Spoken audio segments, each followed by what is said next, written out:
peoples. Pleasant, very pleasant good afternoon to you. Again, Trinidad and Tobago, the region, the Caribbean, the world. We inside one more episode, and this is the final episode in this amazing series that we've been having for the last 3 weeks. Oh, good. Boy, I'm tired. Oh, God. 3 days a week. Oh, good. It ain't easy, but it was a nice challenge. I really enjoyed it. It was tiring because with all the other stuff that I have to do, but I thoroughly enjoyed it. We had some powerful guests inside, and I think one of the biggest takeaways from this whole series is that people got business as a result of being on. So people saw them on Red, contacted them, and they got some more business, which is what this thing is about. It's all about helping and building and growing. And you remember our watchwords: education, inspiration, motivation. So obviously some people got educated. I was in school. I was in school for the last 3 weeks. I was in school because I learned a real thing. And then a lot of people were motivated, definitely, and inspired by the stories and the the life challenges of some of these entrepreneurs and how they overcame and just went to a different level with the whole thing. So let me give a big up. I must give the shout out this evening in particular to some people that are uniquely responsible for me being here. When I got involved in the police audiovisual unit some years ago, I had no idea that I was going to do TV. I thought I was going to do audio because I have an audio background. So, the police band and all that kind of stuff. So I said, I'm going to do audio. Next thing I end up, they say, no, boy, it's a camera unit. We're going to form here. So I say, I can't just duck out. Once you transfer, you can't just transfer out without a good excuse. Long story short, I ended up getting a chance to go to TTT, and I met some wonderful people. So let me say, firstly, a big hello and a shout out to the widow of my first business partner, who was also one of my tutors, deceased O'Neill Davis. Let me say hello to Valerie Davis and the Davis family from right in Aruka. I want to say a big shout out to my boy Vitus Garcia, the man who taught me some handheld camera tricks. Bad for days. We have people like Linus Pitt, Sayo, and a number of those other guys. Terry Walker, deceased. I learned some tricks under the again deceased Alison Hennessy, so I realized I come back from some days, right? And those are people in some interesting ways that have played a significant part. And I must give kudos to the man who got me involved in that whole thing to start with. My good friend Inspector Kennedy Patterson. I hope you're watching, right? I hope you're watching, right? Yes, we're supposed to be watching. Alright, let me say a big up to him for, again, the roles that those guys played in me being where I am today, and now Red is a reality. So let's come home to it. We had a fantastic 2 weeks, as I said. We had a number of different businesses being exposed, and on day number, I think it was episode number 6. We had some comments from a particular gentleman that I was anxious because I really wanted him to be on the show, but he made some comments in the chat that really had people thinking when I did the episode about friends in business. And of course we will talk a little bit about that, because one of the things I learned as a young business person is that people who have charted the course before you, find out what they do to be where they are. Now, everything may not be for you. You mightn't be able to take everything that they did, because the line of business to start with might be the same as yours. But I'm sure there are some general principles you can apply. That would span any business, regardless of what it is. So, as I said, this couple that I'm about to introduce, I have worked with them. I have worked for them in different capacities over a period of about, what I think was since 2009, I believe. Yeah, see they're shaking their head off camera. So, right, I have it good. Since 2009, guys. We're in 2020. And all that time, and I'll tell, well, some things will come out in the conversation you'll hear. But let me just say thanks to them, because I didn't have to be, they had no obligation to be working with me for all this time, because we had some lapses, we had some sessions where things didn't turn out too right, and in good business fashion, they had every right to say, Eric, boy, Thanks, but but they decided to stick with me, and we grew as a result of that. So, yeah, I talk enough. Let me bring it home now. Ladies and gentlemen, I want to introduce you to a fantastic couple, two amazing people. Richard Solomon on the left, well, my left.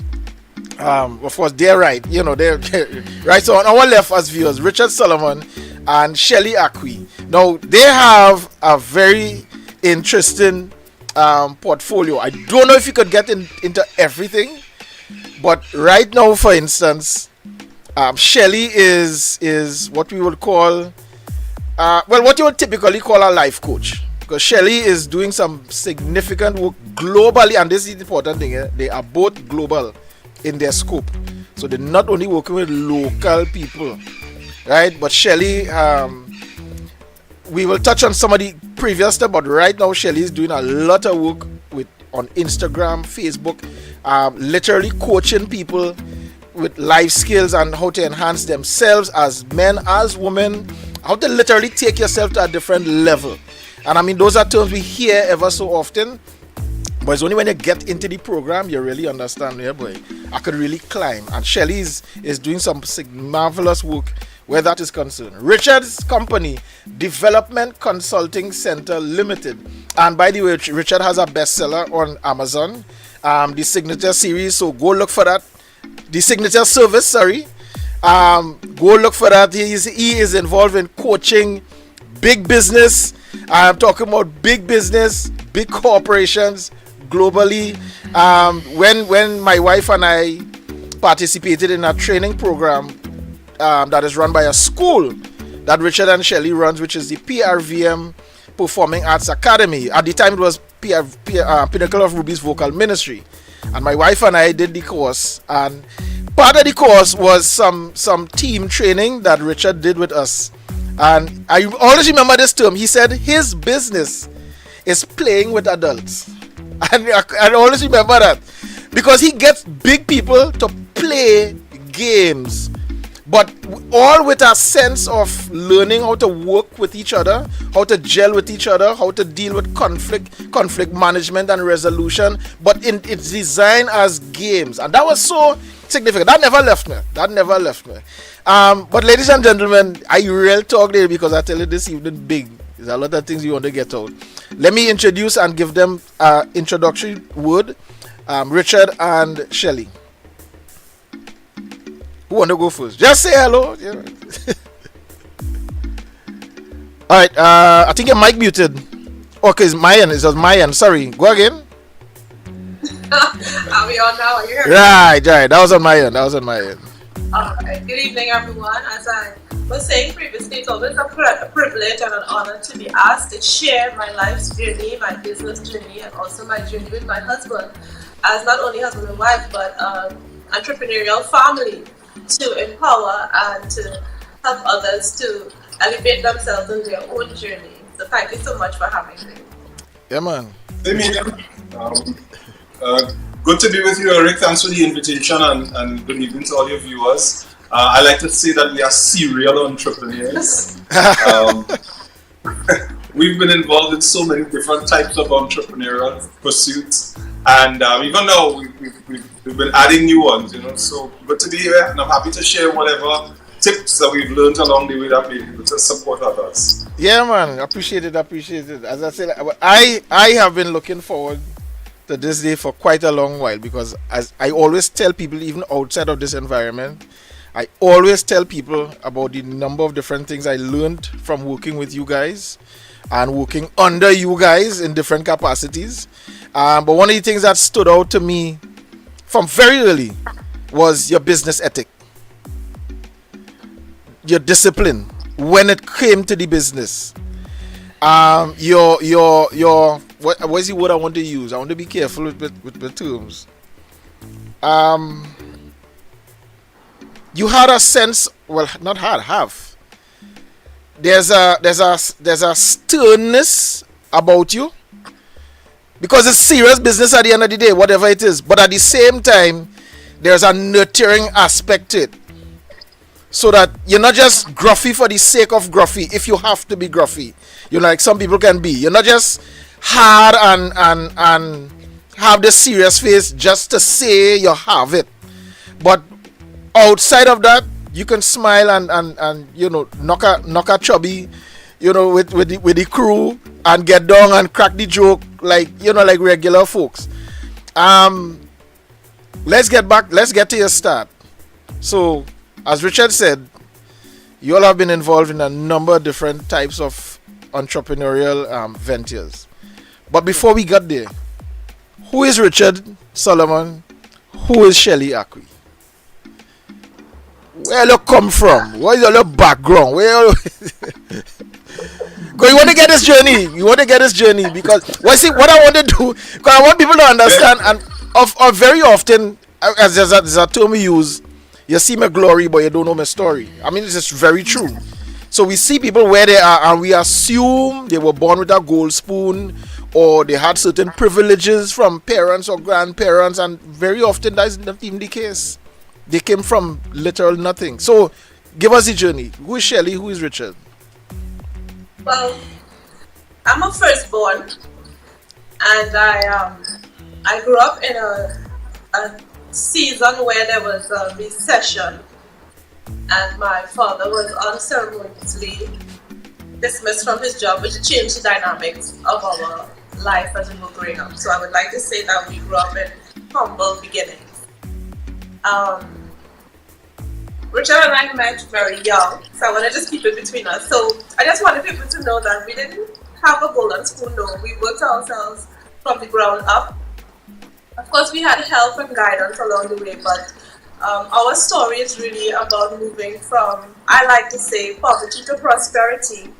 And I always say I present myself as a picture of possibility, because if I can move from where I was to where I am today and accomplish the things that I have accomplished, then I believe that others can as well. I met Richard personally when I was 17 years, and when I was 19 I was married to him, and I'm still married to him for 29 years, and we have done a lot of growing as individuals as well as entrepreneurs over the past 32 years together. Right, so it's a long journey. I would say that having a plan and a vision for where you want to be and the things that you want to achieve, it's huge for me. It keeps me focused, it keeps me guided. It's like my compass that I'm moving towards. And I'd also like to say that one of the things that was huge for me was having to be involved in a lot of personal development and being humble enough to sit beneath leaders who would teach me how to be. And I know Eric spoke about two sides of us. For me, I can speak for myself, right, Eric? Yeah. Having been charged with the responsibility of leading one of the leading vocal academies on the island, I took that very seriously because I understood very early on that it wasn't always about me and my success. It was about creating an environment and being responsible for the success of that event, session, award show, whatever it is, not for me, but for a community. And giving the community the space to grow and to try and to develop and to find gifts and talents within themselves, within the community, while setting a high standard as best as I could for them to aspire to. So it was really easy to be high technical and high sympathetic on the other side. So the high technical is we need to get it right. The high sympathetic is I remember that lesson.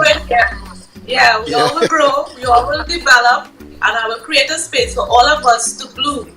So that gave room for failure, learning of lessons, and going again without any kind of, negativity coming after. Awesome. Richard?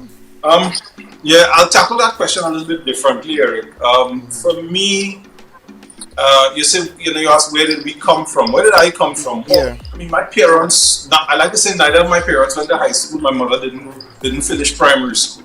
Wow. But she was the first entrepreneur that I saw close up and first hand.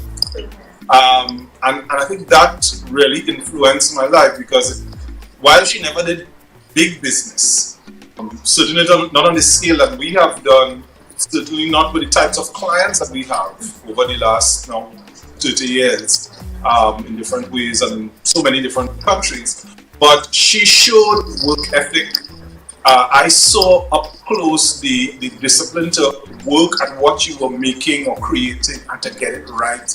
I saw the discipline to learn and to learn and to relearn and to try again. And those are lessons that have stayed with me over the years.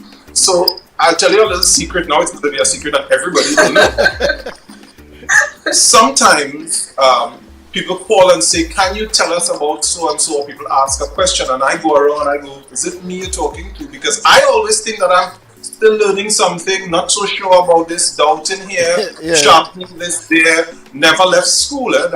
So it's a little bit of a difference for me.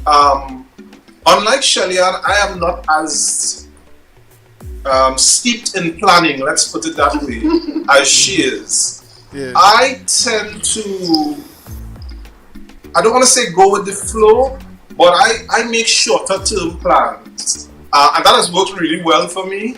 I trust that the universe and will line things up and help me. I'm very similar. I will make myself available and I will do the best with the opportunity that I am presented with. Yeah. I'm very similar like that. For instance, I wanted to say one thing. Go ahead, Shelly. Go ahead.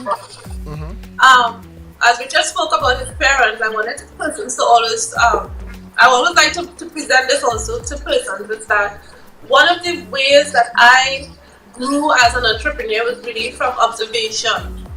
So I mentioned that my father lost his job, but his agility to jump into action, to take care of his family, had a huge impact on me, because what both my parents taught me was to take what you have, what you know to do, so that you can achieve the things that you want and pull yourself out of where you don't want to be into where you want to be. So my father took a car that he purchased to go to work and turned it into a taxi, and he took care of his family. And my mother took her natural ability for sewing and became a seamstress, or like she likes to say, a seam in distress. And so those were the two examples of taking what you have so that it can take you where you want to be. And that has worked really well for me. Yeah. I see we have some people already start commenting. Daniel Atherton, he was on yesterday. And he says, seasons greeting. Kevin, I almost thought it was seasoning greeting. Just say that being a big chef now. Before you go further, Richard, can I ask you just to pan your camera a little more to your side? So carry it a little more to your side, so that the shot will be a little more balanced. Yeah, nicely. Alright, that's what we're talking about, man. Yeah, so thanks. That's very good. Olim Bob. Well, I seen a set of emojis. I don't know if it will come up. Let me see if it will come up. Right, it's not coming up on the title. But we have Olim Bob giving some claps and some high five and all that kind of nice thing. Thanks to you guys for commenting so far. We see other people joining on the chat. So guys, feel free to comment. You're on the chat. Feel free to comment. Drop in some stuff. Let me know. You want to ask Shelly and Richard something? Drop it in the chat. That's what this is about. Right, and let's go. So let me I don't work with their resume, because boy, not a resume, sorry, their bio, because there's so much a little information here. I don't pick and choose things. So let me come back to Shelly. Because I first got involved with Shelly and Richard with PRVM, Pinnacle of Ruby's Vocal Ministries. A mutual friend of ours at the time told me, listen, I have this couple.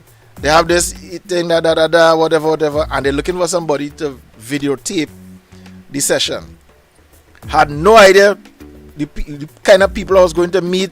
First time I heard about the organization, but I always up for a challenge. And he said, listen, these people, they operate on a high level, they're real strict, and you already didn't know that, right? You didn't know that. You don't know. Say hi, but you can't mess up. If you go in, you have to go good. You can't mess up. That was showing. Wow. Showing 40. Yeah. So I said, all right, there we go. And boy, I was blown away, people, by what I saw. One of these days we'll do a session just on PRVM alone, because I've been trying to get, it's a little secret, right? I've been trying to get Shelly to do a PRVM live recording for the longest while, because they have the level of the caliber of talent to be able to do that.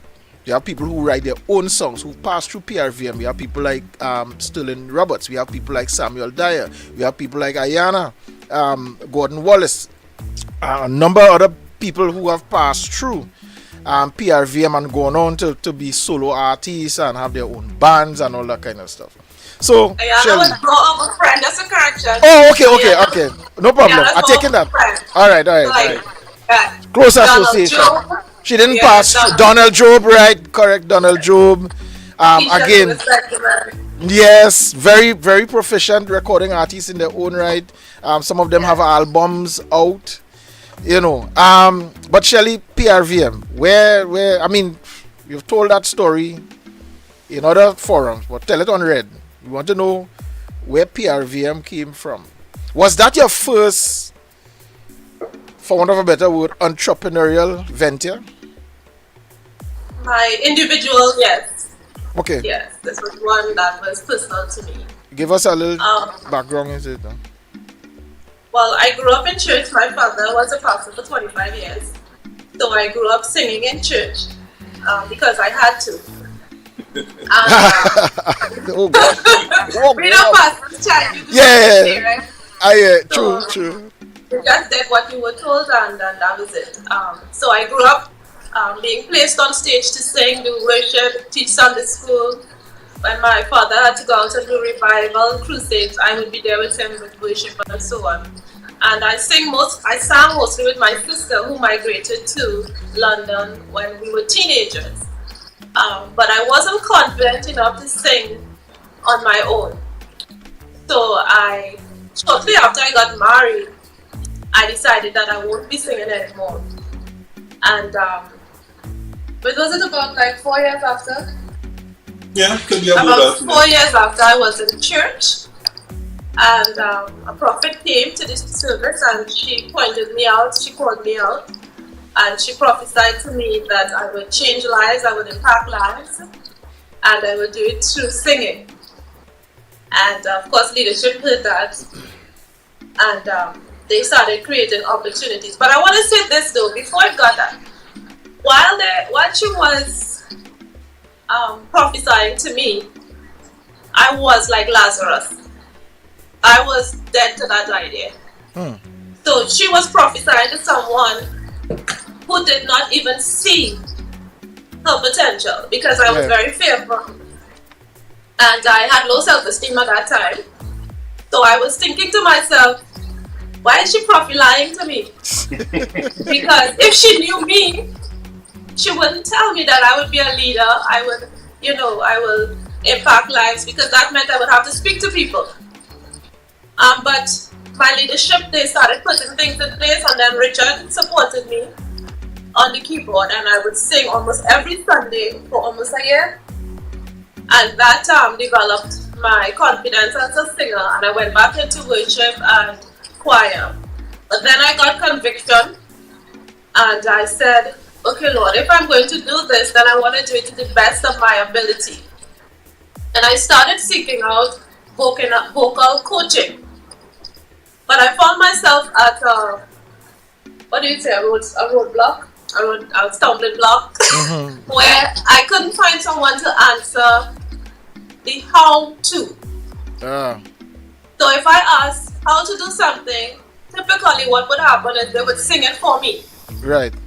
And that frustrated me, because I said, okay, I know that you know how to do it. What I want to know is, how can I do it? Teach me step by step. And I couldn't find that, so I started to explore outside of Trinidad, which led me to a plethora of different vocal coaches with different styles. And then I grew so rapidly as a vocalist, person started to ask me to teach them. So I brought them into my living room and I started teaching them to sing. Okay. I had a rude awakening though. I quickly learned that learning to sing and teaching others to learn to sing, they were two different things. So I quickly started seeking out how to learn to coach others to sing. And that turned into one student to 7 students to 28 students Wow. to 150 students Ooh. in a short space of time. And that led to award shows and whatever. That's where Eric came in. Yeah. Quickly I was out of my own depth, I would say. But I had a good husband here supporting me. So he was always, yes, we could do this, let's go. And then I said, okay, we want to videotape, and that's how I was introduced to Eric. Then Eric said to me, Shelly, I think that the quality of your singers is deserving to be in the performing arts theatre. And I ventured into theatre in 2010. And Eric has been, I don't know if he knows this, but he's been influencing me to step up, to step up, to step up, to step up. And then I started to get attention from other quality service providers who came on board. And once they had the right mindset and attitude, they stayed on with me for over a decade. I don't like to change team members. So that's practically how that led to me becoming one of the official judges for the Gospel Awards of Trinidad and Tobago. So I ended up being a judge there out of that, being internationally featured, and having clients in 32 countries that have joined my online academy for vocal training as well. So it's been a journey. It's been 20 years, but officially 18 years. Wow. Hey, now, boy. You see, I tell her, I in school again. I learn more stuff again. You see, let me jump across. That's how I do it, right? I kind of flex in between the two. Let me jump by Richard a little bit. But I some serious inspiration anyway. Yeah. I'm looking at Richard's stuff here. Richard has been internationally trained by such firms as, I wouldn't even want to call the firm, but I've seen USA, Switzerland, Toronto, Canada, several places in the USA, Paris, France. You know, so the man is coming with a wealth of training. Little black boy from Trinidad, from obscurity, and if you look at him sitting there, and he wouldn't say it, but I will say it. You could see the humility in the man. You know, he has all of this thing under his belt, but he's not flashing it. You know, every week you see him on Facebook, you see him on Instagram, but he's just enjoying life. You know, so it's not like he's trying to rub something in somebody's face. You know, look me kind of thing. The man just enjoying life because he's worked hard. He's worked hard to get himself to where he is. You heard the kind of background he came from. But Richard, what I want to bring you into now is why this line of business. We'll get into some of the other stuff later. Why this? Why business consulting and development? Well, it's a handful of things. My parents, I was born in 1970. And so I was just born in that period where parents were telling you go to school and get a good education, and that would be your key to success. I accepted that. I'm dyslexic, so I have some challenges with learning, but I've never left school, and apparently it's worked out pretty well. Why this line of business? Well, it's a few things. One, I was fortunate to work with some people early in my career who were very instrumental in pointing me in this direction, but not creating the opportunities per se. As it turned out, I worked for an organization that was going through some difficulties, and they were in the process of downsizing, and they were doing some change management, and they had hired a consultant, Anthony Watkins. And during the morning break, of the session, I went up to him and said, how can I do what you do? And literally his answer to me was, well, follow me around and see where you can learn. And so over a period of years, I had the opportunity to work, understudy, learn from Anthony Watkins. Why this line of business? Well, I switched jobs at a particular point in my career, and let's just say the job I went to, and I did not, as the old people say, saddle horse. We didn't fit well together. Yeah. And so after about, I would say, a month and a few days, I think it was about a month, because I had gotten the first salary. That job ended for me anyhow. And Shelly-Ann said to me, I think it must have been on her way out going to work, or it was on her way out going to work. She said, why don't you just work for yourself? And my response was something to the effect of, well, girl, we have bills, you know. Yeah. And she says, well, you don't have faith. And I must have said, I don't have that kind of faith. And she said, I have faith for both of us. So that provided me with some support, some belief. Couple that with my association with Anthony Watkins and my absolute lack of fear for saying what I think and saying what I believe, and the fact that I studied business management, put all of those together, it led me in the direction of management and organization development consulting. Yeah. So that is the combo that created it. Yeah. All right. I want to choke a little fire here.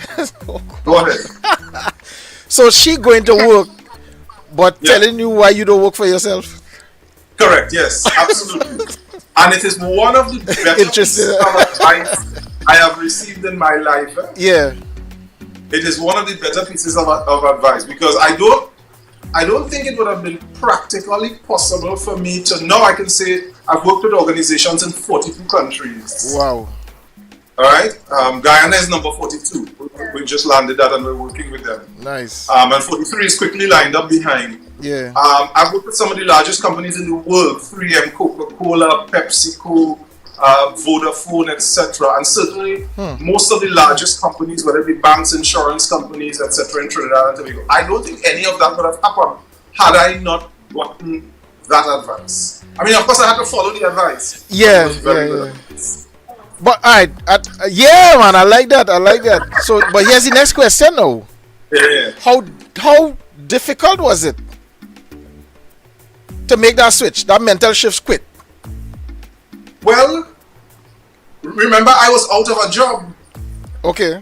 So I was already in a position. I didn't have the weights that hold people down as it relates to employment. Very often when people are employed, they have legs in two places. So it's like, you know, you're holding onto a branch over here, but you want to be at this branch over here, and you're divided between. I didn't have that. It was, okay, I have to feed my family, I have to provide for them, and this has to work. So it wasn't difficult in that regard. Plus, I had the good fortune of starting when I was very young. Okay. So I didn't yet have a mortgage. I didn't have an expensive car, any of those things. I was. From it. What's that? Far from it. Far from it. So far from it. So the need to earn large amounts of money quickly simply wasn't there. You know, so that really created great opportunity for me to try and fail and do small things, get crumbs along the way, but enough to sustain and keep me going, so that we could get to a place where we could say 42 countries and all these things now.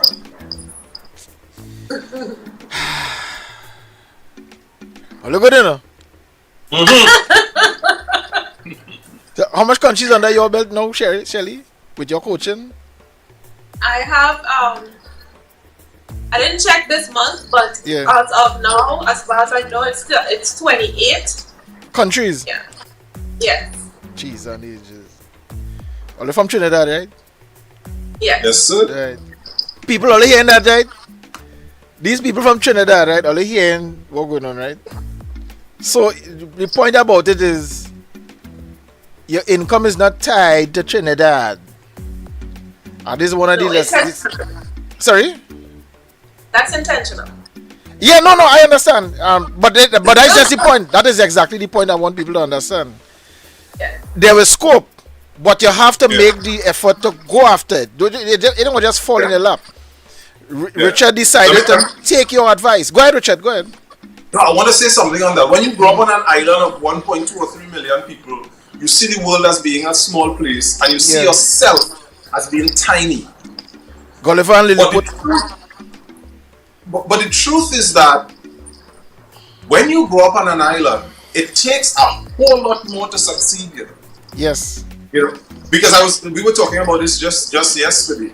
If I get a contract with a large firm, let's say it's in one of the metropolis, and let's say the company has 35,000 staff, the effort that it takes is similar to the effort that I would make to get a contract with a company that has 2,000 staff in Trinidad.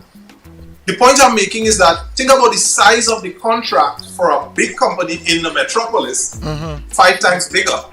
You know, so it takes more dexterity and stick-to-itiveness. Yeah. One of the challenges I think we have when we grow up on an island, or when we grow up on these islands, some of us, is that we don't have the belief in ourselves. We don't think we're good enough.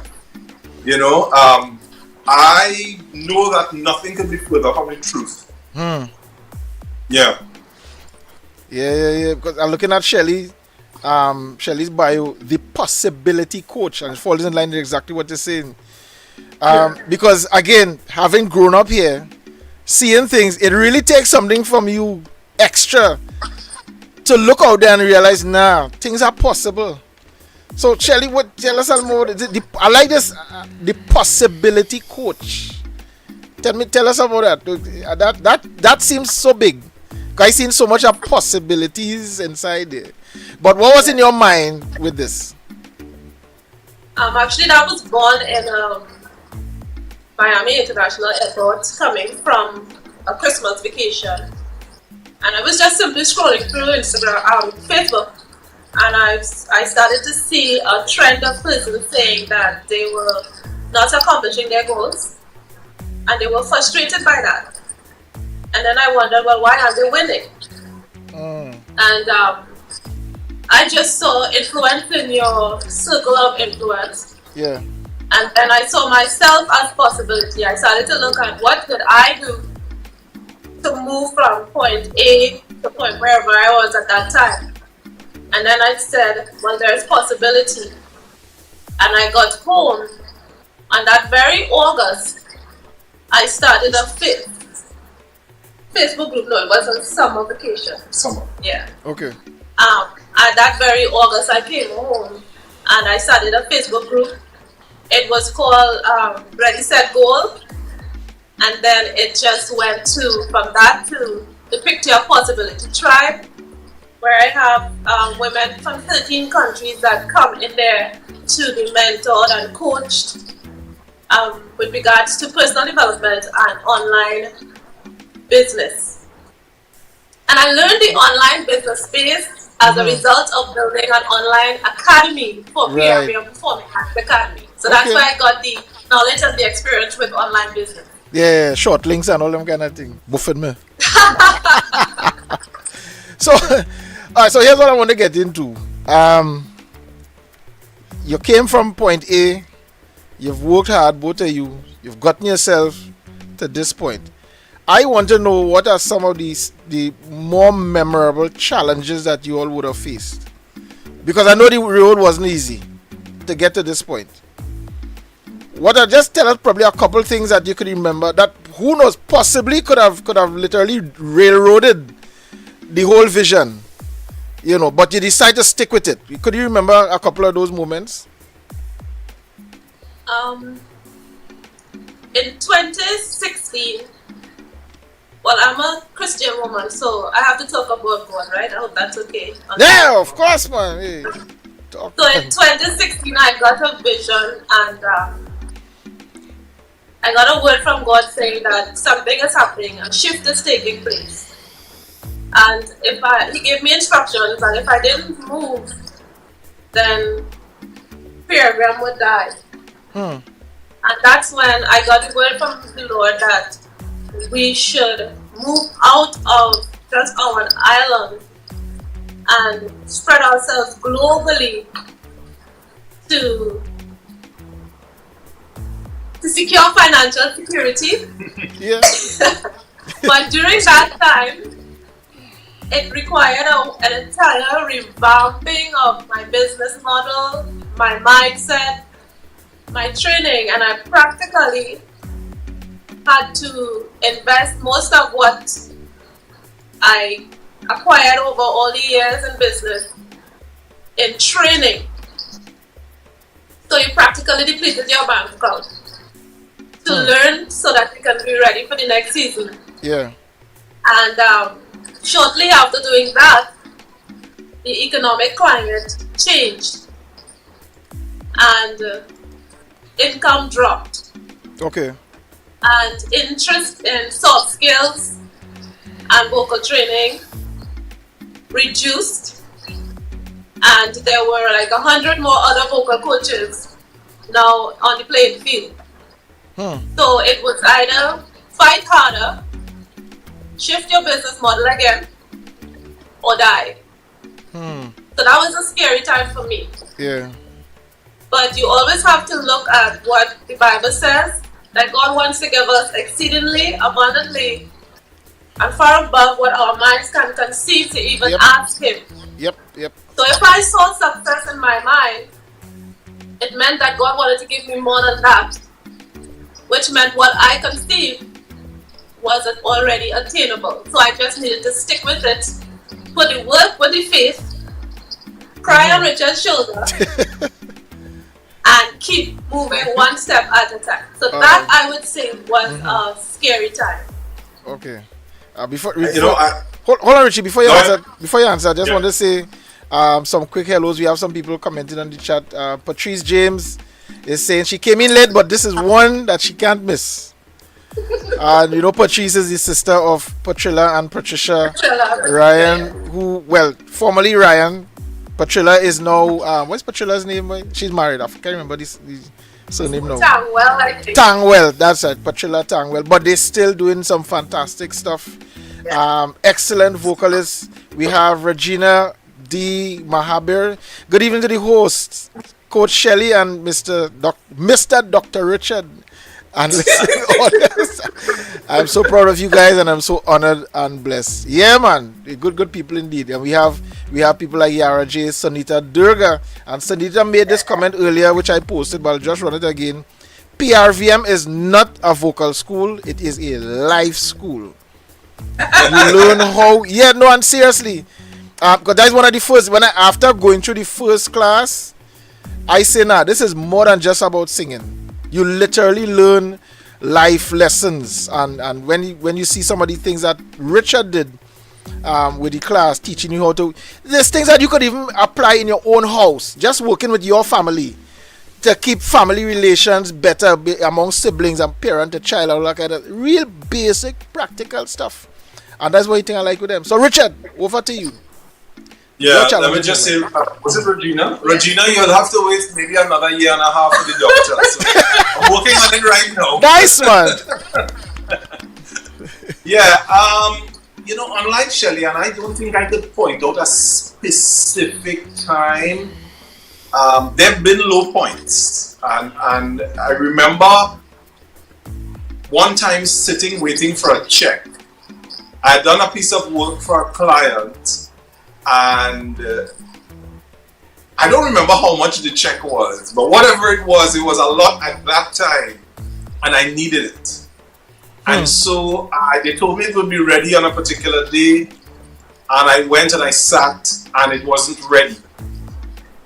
And I may have stayed there for 3 or 4 hours. Wow. Just waiting. Yeah. It was $7,900. Shelly-Ann says it was $7,900. I make a lot of effort now to create buffers between checks so that we don't have these kinds of issues anymore, thankfully. Yes. But I remember feeling the difficulty of that. Not just because it wasn't ready, because certainly now if something is not ready, I don't go. Yeah. You know, somebody will go or it will be deposited or whatever it is. And if it's not ready, it's not ready. But just the feeling of telling me that something would be there for me, and I know I needed it, and not having it ready, and it was okay for me to, in their eyes, to just sit and wait. Yeah. That was a low point. And I think the lesson, if I can just say that, Eric, the lesson there is that it takes a while for you to get to the place where you have the kind of comfort that you perceive others have. Yeah. Sometimes as entrepreneurs, we want success now, forgetting that overnight success doesn't happen overnight. I like that. Yeah, that's your quote, or that's some. No, I got that from someone else. That comes from a song. Okay. I know there's a song, Overnight Success, but I already can't remember hearing that line. No, it's not my quote. Yeah, I got that from that song. Okay. Interesting. Shelly, digital marketing specialist, professional life success coach from the Fowler Academy, stylistic specialist at Berklee College of Music. Let me talk about Berklee a little bit. Because I remember one of the things you said is that one of your problems was that you was tone deaf. So I thought. Well, right. But look, you graduate with us being certified in stylistic. You are a stylistic specialist, not just a vocals coach. That is a different level altogether. And anybody who into music know the standard of Berklee. When you graduate from Berklee, you have something under your belt. Was this something that you envisioned very early, or this came by the way, kind of thing? No, well, I wanted to go to Berklee for some time. When I probably around 2009, I started looking at Berklee, but I couldn't afford Berklee's cost at that time. So I continued educating myself. And I think Berklee had a campaign of some sort that they were doing. And I got an email from them. And I was actually thinking it would be like voice coaching. But when they spoke with me and they interviewed me, they told me that I was way beyond that. So what I needed to become now would be a specialist. I did a year specializing in holistic singing and the different genres of and vocal styles, and that was really exciting. It was a learning experience on several levels. That's not right. I'm looking for something here quick. Alright, I'll pull it back up. I'll pull it up in a little bit. Let me jump back to Mr. Solomon here. Richard, Sir. what let me see how I could put this in nice perspective. Somebody's listening to this story, somebody's watching the show, and little people from Trinidad, boy, them could accomplish that, boy. I wonder what them do, boy. So they're thinking now, okay, well, I want to be X2, I want to visit some countries too, whatever capacity, but right now I just making a 6,000 a month salary by that company. So how do I get from that to this, to where you guys are? What are some of the things that you had to shift? I mean, apart from just moving from being an employee to run your, but obviously there are a lot of logistics that would have to come into play to make that happen. What are some of those things that you needed to now start putting into place to make sure that now you have the business run successfully? Right, so that is the business operation. That's the first thing, Eric. Yeah. And everyone who's listening, as simple as this would sound, see the business as a business, not a hustle, not a grind, not a little thing you're doing on the side. That's exactly. That's why I don't like the term side business. Yeah. No. See it as a business. In other words, and for me, for a long time, it was in my head, and I would voice it to some people. I'm sure I've said it to you over the years. If this doesn't work, we don't eat. Yes. In other words, it has to work, and I must get up every day and do something to advance my business. Now, that's a very broad answer. Let me get a little bit more specific. One, separate the business from you. Let me say that again. Separate the business from you. The business funds, the business operations, separated from you. Even to this day, if I buy something for the business with my own money or a credit card, I go back to my office and I present the bill to my staff and I say, I want back my money. My money is not the business money. That is a very important distinction, and it may sound simple, but a lot of people commingle funds, and that creates all kinds of untold problems. So that's one. Very important, separate the business from you. And as we're talking about funds, count your own money. People will rob you blind. And I make no excuses for this.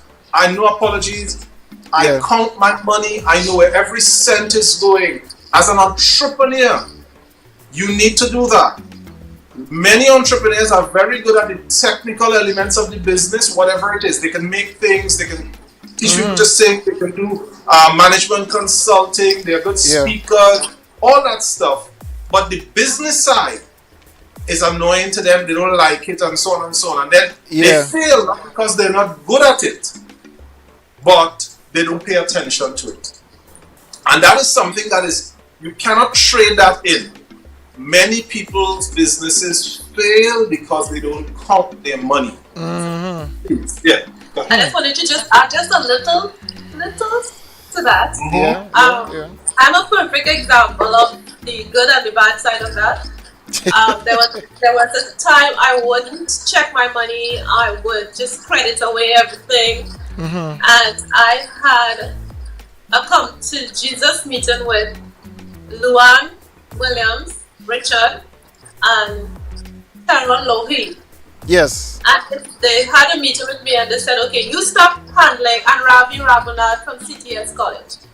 And they said, stop handling the money. You don't have the personality to say no and to separate your emotions from the business. But so I had a lot of debt. I was always borrowing money from Richard and holding back the academy.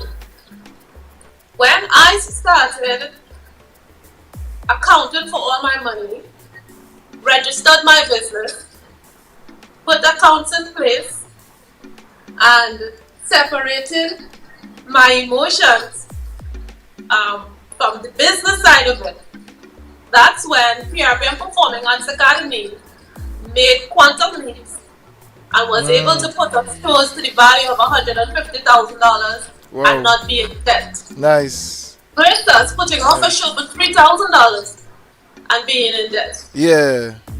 So putting your money in place, and as Richard said, mind your business and separate the business from you. That really does cause elevation to occur in your business. Yeah, it took me a while to learn that myself.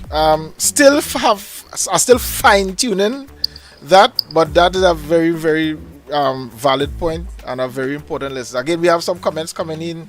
We have Simone Blackwood. I just put up a quote. Keisha George. We have Terry-Ann Thompson. And of course, most of these are part of the PRVM / development. What is this? Development consulting? What? Make sure I get it right. Right, DCC. So a lot of these people are part of the DCC and the PRVM family, and we always use those terms because we have a thing PRVM for life. So once you pass through a PRVM, you're what we call a Ruby for life. You use family. Don't care what you go on to, use family.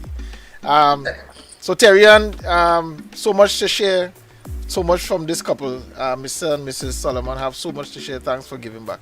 So Shelly, you touched on something there which I wanted to transition to, because you talking about the money part. And both of you talk about the money, separate your money and thing. Apart from that, now I want to chuck our next little fire here. One, I saw somebody posted a question once. Is it possible to start a business without money? And you had varying comments. Now, just a general statement. Start business. And you had various comments come in, and one person said, in her mind, big business is XYZ. So you realized when she hear business, in her mind, it had to be big for it to be business. You know, so and you had a number of different comments. Some said yes, some said no, and they had their different viewpoints and so on. I want to ask you, do you see it being possible don't care what it is it possible that somebody could start a business without having their money? And that's basically what we're talking about, right? Not taking loan and anything like that. But you don't have the money. Is it possible to still, without having to take a loan, is it possible to start any form of business? Or is it that you must have some kind of capital to start any type of business? Let me take that first, Eric. We need to differentiate a couple of terms here. So you at the very end of your question, you introduce the term capital. Yeah. Capital doesn't always have to be money or only money. Correct is right. Yeah. If, for example, if you have a laptop, a phone, yeah, a desk at your home, yeah, those things can be used for the business. Yes. Which didn't require you necessarily to take a loan. So my answer to that question will be absolutely yes. Every business, well, shouldn't say every. No. I could say every. I have never taken a loan to start a business. And we have started several over the years. Right. Now, of course, now one feeds the other. So that works out well. But to answer your question, no, absolutely, you don't absolutely have to take a loan. Yeah. There are times when it is advisable, however, because sometimes you can really choke the business potential and growth because you don't have enough money. Yeah. Yeah? But to answer the question, no, it's not absolutely required. Okay. You have anything you want Shelly? to add to that? I say it's dependent on the type of business that they want to start. Yeah, I will agree. If you're selling your knowledge, your experience, or your skill, you don't necessarily need to take a loan. Yeah. If you want to start up a retail business, you need to invest in stuff and a place and stuff like that. So yeah, it really is dependent on the type of business that you would be starting. Okay. We're coming up to the top of the hour, and again, I just want to just drop some information. Again, guys, if you're liking what we share, remember to like the page, share it with your friends, your family, Facebook, Instagram, Twitter, the full works, and just go ahead and subscribe so you'll know when we come in live, because we aim.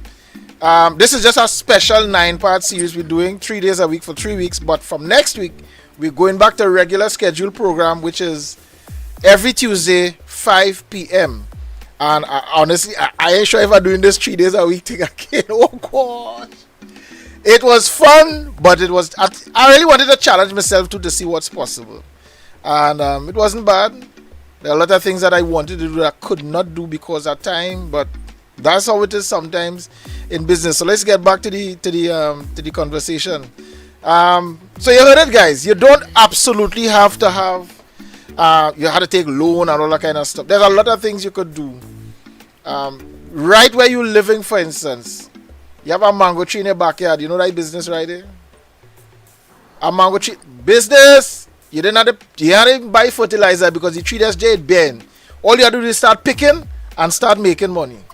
And then you use that money to turn over, you reinvest, whatever, Again, it calls for strategy, it calls for thinking. Some people like to say outside the box. I have a term that I use with my team. We say there is no box. Because the minute time you say outside the box, it means you are already envisioning boundaries which can confine you. So while the boundaries may exist in some people's minds, as far as we're concerned, the only boundaries are the ones you set on yourself. The only limits are the ones you set on yourself. But that's our next long story by itself. All you want to comment on that, by the way? I know you might have a different opinion. I don't know. Feel free to disagree too, Well, I mean, they say we can achieve anything. if you are to achieve anything great, it's going to take a large percentage of your time and your life. I would agree with you in the sense that I would say, don't limit yourself simply because it's hard or simply because someone else didn't do it or achieve it. So there's a lot more. Nobody could have convinced me 35 years ago that I'd be where I am today. So that in itself is a picture of possibility. Oh yes, right? The possibility coach. Yes, things are possible. So we really look beyond that which we envisage as our boundaries. So I will agree with that. Yeah, I see. Look, PRVM commenting. Imagine that. PRVM. Yeah, guys, we having a nice. Something was just in my head there to ask, and it just slipped. I don't know why, but nevertheless, we're going forward. So here's this. We are at the top of the hour, guys. So we want to start the wind down, but there are a couple of things that I need to bring out. Somebody is going through their grind. They have a business. It's bringing in a little thing, but they're having some challenges. They're having some issues. A couple times they thought about giving up because it just didn't seem like if this making sense, especially now with this COVID scenario. Everybody's, well, and I say everybody loosely, the income drop because you're not getting the amount of work as before, and a number of different circumstances we are aware of. So when they wait against what they would have done last year, December, middle of the year, compared to now, they say like this thing ain't making sense, boy. Best I look for a job somewhere. What would be your first response to somebody like that? Well, I'll say this, and I'll go back to a piece of advice my mentor Tony Watkins gave me many, many years ago. He says the universe will test to see if you're serious. Oh Lord. It will. Because nature weeds out the weak. And weak may not be unable to work. It might be give up too soon. Because guess what? There are some things that will never disappear. People will need to be coached. People need to be told about products. That's called marketing. Yes. Organizations need to be helped and supported. That's not going to disappear. I can just keep going down the list now. How it is done may be different. So you may be now going through a period where it is uncomfortable because when you look back on last year where there was no COVID and now we have this scenario, lots of organizations have had to shrink and so on. But that's not a reason to give up. It might be a reason to pivot, to bend, to twist, to do what you do differently so that you can remain relevant. Because the weak are going to disappear. Yeah. Right? That means that the pie is going to be bigger in another 2 years, relatively. Right. And people like me who will be here for a very long time, I'm not going anywhere. Right? We were talking about this just before we came on. Yeah. I don't ever try to run the fastest. But believe you me, long after other people have been tired and they've fallen on the side of the road, I am quietly jogging along, coming along. So stay in the game. Don't give up too soon. The darkest hour is usually before the dawn. What do you have to say? Yeah, man. I would say that during these times, one of the things that we need to really do is to sit down and evaluate and identify our true worth and our value. We need to assess what is it we know, what can we do, and who needs that. And then identify different layers, beginners, intermediate, advanced, and start segmenting content and opportunities for each layer. And also, I would say now it's a really great time to challenge yourself. And for me, personally, the ability to pivot, it's crucial. Yeah. Right? And also to put away hesitation, self-doubt, procrastination, and false comfort. Yeah. Why is false comfort, by the way? Well, false comfort is thinking that it would not happen to you. False comfort is thinking that someone else will lose their job, but I will not. Yeah. False comfort is thinking that my business will not be impacted. So you need to not, the ostrich in the head in the sand behavior. We need not be there, not in this time. because that is not going to put you in a place to be so aware that you can start to action change. Yeah. So One of my former coaches said, and I just responding to something that PRVM posted here. Difficult times are opportunities to adapt. One of my coaches said, most people use the term problem. You know, they're having a problem or they're going through this problem. He said, no, let's stop saying problem and say improvement opportunities, because every so-called problem is an opportunity for you to improve, because you have to now figure out ways to overcome, to get beyond that, and by so doing you would have improved on yourself.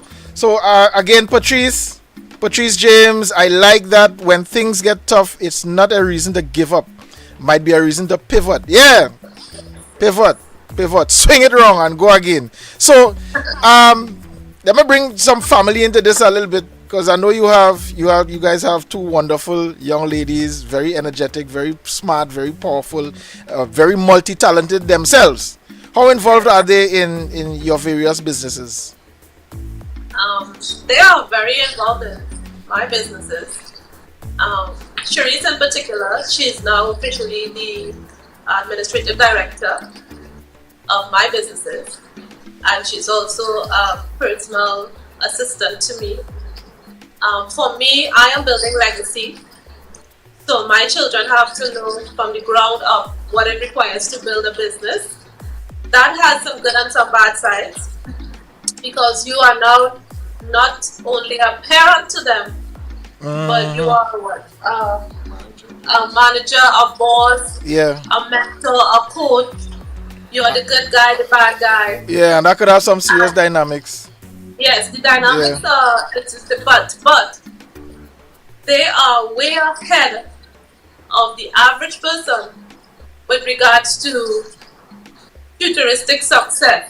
Yep. And they know a whole lot about business. Now, if they're doing it all the time is another story, but they know it. And they can draw from it when needs to, when they need to. So there are some dynamics with regards to that. Cherise, in particular, at age 15, I asked her what she wanted to do with her life, and she said she wants to grow up and support me to make PRVM a success. And she has done that. You would have seen at the last award show. She was the one that spearheaded that entire award show, and I was pretty much there as a mentor. Okay. And I would say 90% of the time, Richard and I were out of the country, so she had to handle service providers, the venue, caterers, students, worship, choir, dance. She was just coordinating the whole thing. But she could have only done that because she had the guidance and the experience almost all her life. Right? She had to dance because that's what she loves. Right. Okay. Right? So they are very involved. And they did a good job, might I say. They did a very good job. Yeah. Good. No problem. Yeah, of course. Something was in my head again. Sometimes these things just slip. Write it down, Eric. Yeah, boy. I can't write anything up. There's too much thing. If you see the layout here, it's crazy. There's about 5 monitors around me here making this thing up. But yeah, so let's get back to home base. Richard, what's your take? What advice would you give that person? Connect the question for me, Eric. All right, the question was somebody they're in business, but they're struggling. You know, things ain't working out. They're looking at the whole COVID scenario, and they're saying, I made some money last year, but like things are cutting this. Better I go and find a job somewhere. Yeah. Well, I mean, I think I gave one answer to that. I think the only additional thing I would say about that is yes, you did. Yes. Yeah. Long after people have quit, you need to be around. Yeah. You know what I mean? Your rite of passage as an entrepreneur is struggle. It makes you strong. It makes you wise. Les Brown says, in the good times, you put it in the pocket. And in the hard times, you put it in your heart. So that's not a bad thing. And one little tidbit as well. And this is a money-related tidbit, but it's related to the question that you asked. Keep your cost structure under control. Some people lose their mind. They start to make a little bit of money and they just start to spend.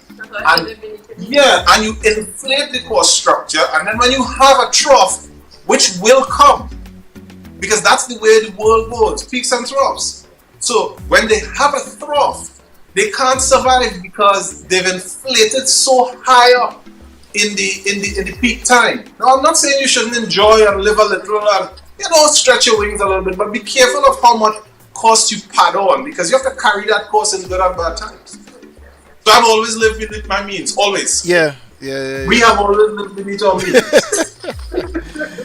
Terry-Ann, yes, I need an assistant. If you're taking work, talk to me. But once the price is right, we could But I see again some competition here. Keisha George says she is a virtual assistant, so she's offering some help. Thank you guys. I appreciate this. So let's Eric. Okay, lovely. Well, look at that. That's she's cool. out in the Possibility Tribe, so a few of them are also as well. I like that, the Possibility Tribe. Yes. St. Vincent is close to grandpa, to papa home. My father is from St. Lucia, so actually his parents are from St. Vincent, but he was born in St. Lucia and came to Trinidad. So who knows? Might be some family connection. The West Indies is so small. Comments just keep flying in. Patrice said yes, great advice. Terry-Ann Thompson, well done, Keisha. What else? Somebody else commented on something else here. Deborah Chow said very good job. They indeed did a good job, and I guess they were talking about you because they would have known you from Faith Assembly. Yes. Yeah, Deborah Chow. And there's all right, so here's the other question now. That's one side. Here is this person looking on at the show. They're getting good advice. They're hearing things. They're hearing possibilities, because maybe they thought that's business is not. People say that business is not for me. Or certain types of business is not for me. So they're very, and I like the word you use, Shelly. I want to ask what you meant by it when you talk about the comfort. Because they're mentally comfortable in receiving a 5,000-6,000 a month, which they call a secure job. I don't know how it could be secure when you run the risk of losing it the day after. But nevertheless, so they're kind of comfortable there. But they're hearing these things and they're saying, wait now, but like it could really work, boy. I feel if I step out, and then I hearing them talking about coaching, so maybe I could call Shelly if I need advice, or Richard might be somebody I could lean on to help. So now they're thinking, okay, I feel I want to walk this road. Answer that person. What would be now your word to that person? How strongly will you encourage them to step out? Or what will you tell them? What would you tell them? Well, for me, now I'll have to put on my coaching hat. The first thing I would ask that person is, how badly do they want it? How deep does the desire go? What are their incentives? And what is going to motivate them to keep moving forward in the face of difficulty? So they need to communicate that. But first they have to know it. Yeah. And then, are they willing to put in the work required to accomplish it? Very important. Right? Because without activation, there is no manifestation. Yeah. So first you have to visualize, right? And then you have to put some action onto that. Yeah. And then you see the thing happen. So that person needs to find out, do you really have the deep desire to step out and say, if it's to be, it's up to me. Yeah. And then put some action behind Lock in your why. Lock in your why. Why? Yes. Where's your why? Richard, your take. If business is for them, only they have the answer to that in their hands and their hearts. Here's the test, I think. There's a little store like passed by ever so often. They sell mangoes and other kinds of produce. And sometimes when I pass there during the day, you can tell that nothing has happened there for a while. It is very dead, nobody's there. But the people who are selling it, they are there waiting. they have been there for a very long time. Maybe over a year I've seen them there. So it means that they are obviously selling what they have, buying more and selling again. Otherwise they wouldn't continue to do it. Here's the litmus test. Are you prepared to work through the waiting? The dead spot, the difficulty. See, if you can wait through that, then more than likely it's for you. Yeah. Because when some people say business is not for me, some people are right about that, you know. They don't have the stick-to-itiveness. They don't have the patience. They're not willing to learn and learn and learn and learn and learn and try and dust off themselves 10 times over. They might be right. They probably don't want to have to get up every morning and say, what is the work I will make today? Let's get that. When you work for an organization, somebody else makes the work for you. And they say, here's this work, can you do it? Yeah. But when you run your own shop, you make the work. So if you're not prepared to do that, if you're not prepared to sell what you do, some people don't like to sell. I don't like to sell. Well, how people will know what you have? Yeah. So if those things don't sound like you, then maybe it's not for you. And I'll tell you, this is not for the faint of heart. So if you look at your life and you look at yourself and you say, this is not for me, or I don't want to do those things, then that's fine. We always need people to buy what we sell. Not everyone is going to run a business. That's okay. We need employees to work in those businesses. Yes. So there's nothing wrong with that. Correct. There's no shame in honest work. Correct. You know? But a person has to decide, do they have a why that's big enough, and are they prepared to work through the waiting and through the difficulty and through the obstacles and through the challenges and find the benefits at the other side of it. And also embrace delayed gratification. Yeah. Oh yes, thank you for saying that. This understanding that whole principle of delayed gratification and getting comfortable with being uncomfortable, and sitting down and really putting a strategy together for planned profits, not just throwing things up in the air and we will hope and put our fingers crossed, but actually planning your profits. Right, and then maybe along the way you can say, oh, I have a brainstorm, let's try this, you know. But as entrepreneurs, there must be a place where you are planning your profit. And you can add, you can say, okay, I want to make an extra 5,000 today. What can I do? Let me sell more of my journals. Let me just put out a campaign. Let's do a landing page and just put an ad out there, right? But that's not how we should be doing business all the time. We're supposed to know, on this month, this is what we want to do. Next month, this is what we're going to do. And this is how. So are you willing to put in the work, the focus, and the discipline to ensure that you have income coming in all the time and that you can take a deep breath when things get difficult and keep moving forward? This gentleman was one of the guests we had. He was on day number 2, I believe, episode number 2. Samuel George of Samji Enterprises. Please remember, I walked out of my job in 1977 to start my forward. He started his own business. He has a construction firm and never advised looking for a job. And I understand the context because one of the statements he made, which is so valid. When you retire from your job, you can't pass that on to your children. You can't leave your job as an inheritance for your children. You could leave your business. That's right. You know, so you have the job, no problem.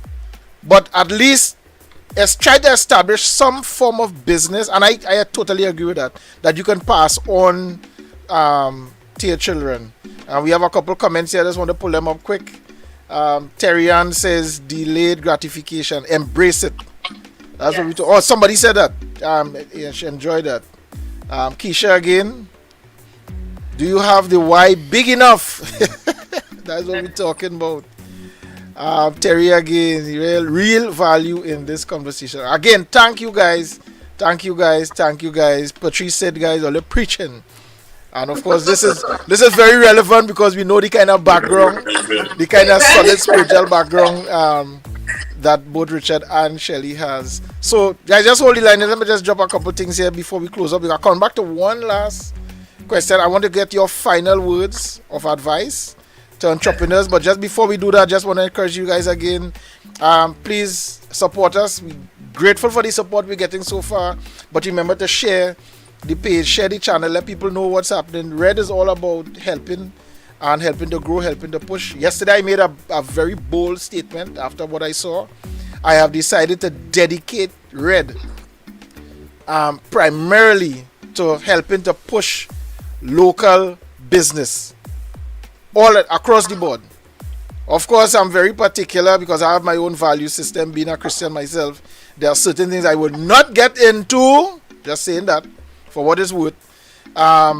But by and large, that's what Red is going to be all about. So you can look out for a number of these types of episodes coming down the line.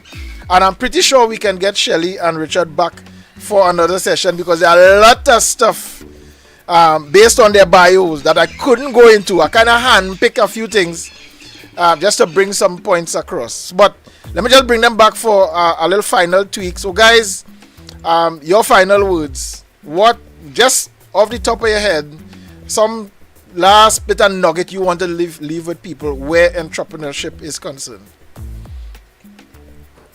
Well, I would say to always stay in a place where you pray, you plan, stay prepared, and always know that it's possible. And if you're a Christian, stand on the promises of God. And He promised us 3 generations of wealth. Nice. Richie? That's nice. I'm going to borrow from Les Brown on this one. Les Brown says, a setback is a setup for a comeback. And the life of an entrepreneur will have setbacks. Yeah. If you understand that those setbacks set you up for a comeback, you can do big things. Guys, I want you to ask Richard and Shelly, just hold the line while we wrap up here. Guys, let me just say this one.